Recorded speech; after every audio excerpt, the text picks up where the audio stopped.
Hey, Chris Liepe here with special guests Barrett Jones and Blake McLain. Barrett is a multi-award-winning producer responsible for Foo Fighters, Presidents of the United States of America, Pearl Jam, some Nirvana, and we get to go through this video on Muse. They just released it a couple days ago with Barrett and Blake, who has a wonderful YouTube channel. I've left a link to that channel in the description below. We also have been working on a music production and vocal production course together this week. And if you'd like more information about that, click the link below and join the waiting list, and you'll get emails periodically that will be updating you on the cool things that are in that course and when it will be finally released. I never believed that I would concede and let someone trample on me. You strung me along, I thought I was strong, but you were just gaslighting me. I've opened my eyes and counted the lies, and now it is clearer to me. You are just a user and an abuser, living vicariously. All right. The distortion that's on the voice is amazing. That is likely Soundtoys Decapitator or the like kind of plug-in, highly compressed, and it's putting that right here, and it's helping to blend with the synth sounds, which is really, really cool. For me, one of the coolest things, I pay attention to melody more than anything. Chris pays attention to kind of where the voice is sitting and stuff like that, and Barrett probably everything. Something to pay attention to is just how rhythmic that vocal is here because of where it ends up going. It's just providing that contrast between these sections. They do such an amazing job with it, both instrumentally and vocally, and melody-wise. It's really hard to do distorted vocals with a plugin because it usually brings out all this high-end stuff that will overtake everything. Yeah. And that sounds really smooth. So it could be a hardware on the front end. Well, no. Oh. Or they're using this plugin called Soothe. Oh. Which automatically takes those things away. Huh. It's a pretty awesome plugin. I'm going to have to check that one out. Yeah. And with regards to his approach here, having that amount of distortion on his voice is helping bridge the volume gap between being in chest and head voice. But Matt Bellamy has always been really, really good at going up there and utilizing a powerful head voice, a powerful mixed voice. I'm excited to see where he goes with this. But even right now, he's got that going on, which is super, super Muse and super awesome. That I would concede and get myself blown asunder. You strung me along, I thought I was strong, but now you have pushed me under. I've opened my eyes and counted the lies, and now it is clearer to me. You are just a... I've opened my eyes. Hitting those pitches in those two different resonances. Super key to Matt Bellamy's approach. And it sounds so great with all of that girthy, layered distortion sound. And an abuser, and I refuse to take it.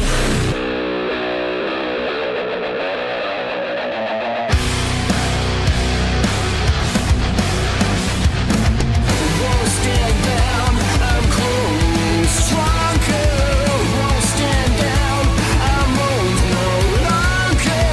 Won't stand down, you've used me for too long. Won't die.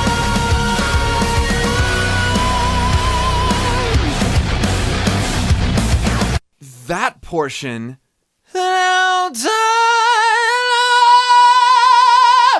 it almost sounds as though he's in chest. No, and we've talked about that Matt Bellamy approach before, where we've got this. It's this sort of squeeze sound, and he widens his vowels and then closes them, and then combines that with vibrato. He's got this worried thing happening too, which when he goes up into these higher notes and these higher tonalities and seamlessly blends between his chest, head, and mixed voices, that phrase is a huge one to lean into when we're trying to embrace the Matt Bellamy aesthetic. Now die. I'm going to exaggerate it, of course, but now die, head voice, now die alone. And then this opened up, wonderful sounding mix. Combine that with some of the distortion. Honestly, I just have to say, because we've been sitting here for the past couple days working on, the music for my band and the course, the things that Chris has taught me have kind of like opened my brain up to listening for these things. And it's so cool because it's almost like everything kind of comes full circle. Because now I understand a little bit more like the effort that goes into this, or the lack of effort that goes into it. Or maybe just thought, right? Like, yeah.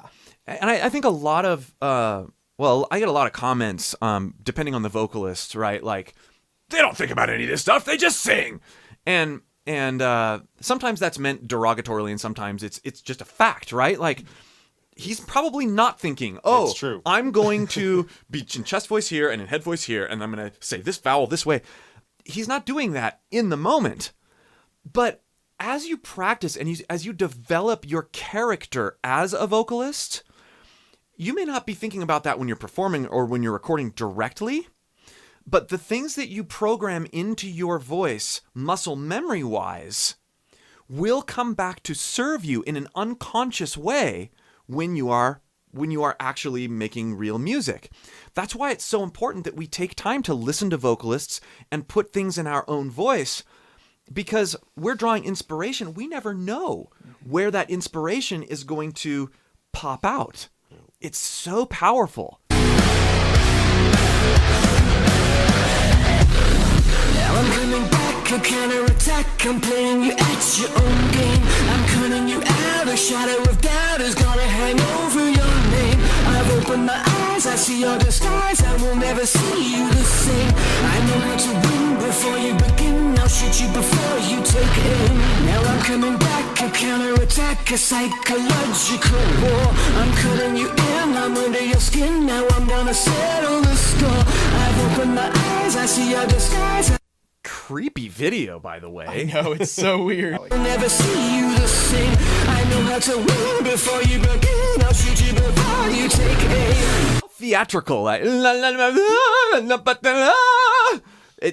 is. It's like a play, a very theatrical sounding voice. Very operatic is what it is. If Imagine Dragons were metal, that's exactly what this would sound like. Absolutely. Especially those verses, the shoon, goon, but it's the drums I'm paying attention to a little bit more this time around. Yeah. And it's very open. It's very Queen, we will rock you, for the verses. Yeah. Then you go to this like super syncopated rhythm for the beginning of the chorus. Right. And it's like extremely busy, and the snare, it's almost a little hard to follow even as a drummer. But then it opens up. Again, it's doing the exact same thing that the vocal is doing. Yeah. Which is really cool. And it's a cool way to think about it because, music is literally just percussion with tone. That's a really good point. The way that the instrumentation and the vocals are moving in tandem is really key in this song. Yeah. It's a halftime to full-time kind of thing that they're doing. It's really interesting syncopation in the halftime verses. Yeah. With the big,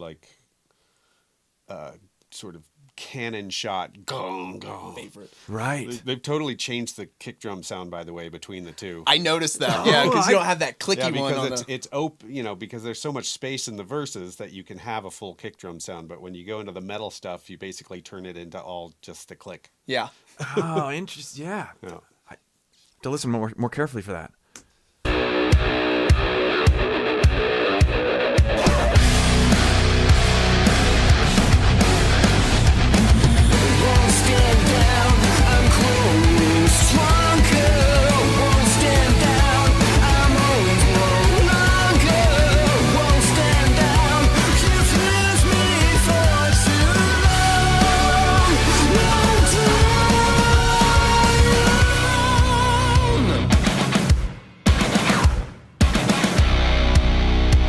You can definitely hear how he leans into that word alone, right?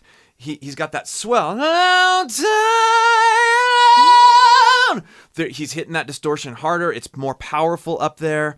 It's probably not quite as extreme as I just did. Classic, wonderful Matt Bellamy. And also, that feels very indicative of Muse. My ear isn't as good as yours, both of yours. But like, it sounds like it's the seventh going up into the one, or the octave essentially, because like that feels like that's basically home, And Absolutely. I feel like he does that all the time. Well, so it has this minor feel, right? Resolution. Yeah. Yeah. What's neat about this is you have the now die. That's a major sounding resolution to my own. And this is the way that harmonic minor will work sometimes, where you might normally over this minor progression think about it as now die alone. Right? Those notes. Da da da da. But they've made it now die alone. They've made it sound major with that resolution, which is a totally different cadence and really adds to the creepiness of this song. So cool. That contrast. Yes. It feels like he's singing in the major scale, and then the rest of the music is in the minor, the relative minor. It makes it creepier. The melody makes it creepier because we've gone into this. We've gone from very minor to major. Ew, someone's going to sneak up behind me and deceive me. Oh, that's cool.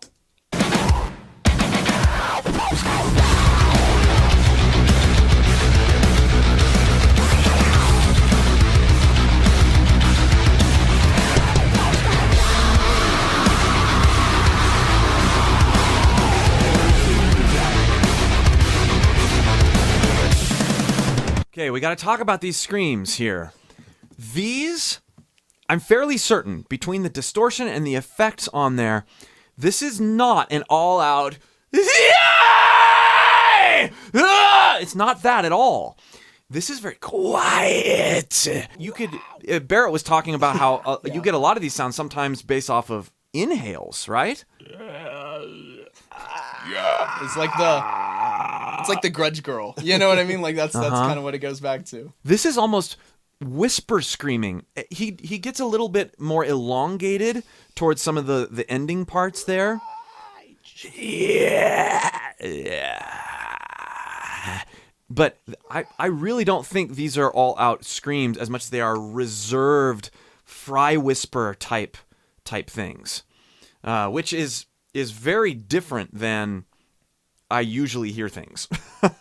And I think a lot of screams that we hear, particularly in the metal genre, they are much louder. Not so with these. The band that I showed you, Harling Talks AD, that I was in with Dave, that guy he was very quiet and did the inhale screaming, singing. Yeah. Okay. But somebody like Kurt, who had an amazing scream, he was all out. Yeah. He was not quiet with his screams. Mm-hmm. If you listen to that song "Oh the Guilt" that I recorded of Kurt of Nirvana, Yeah. The chorus of that, he has an unbridled scream that is just totally amazing. But it was full volume. But it doesn't have to be. With the right amount of sinister production surrounding it, these quiet sounds can be every bit as impactful. Won't stand down, I'm growing stronger. Won't stand down, I'm old no longer. Won't stand down, you've used me for too long. Won't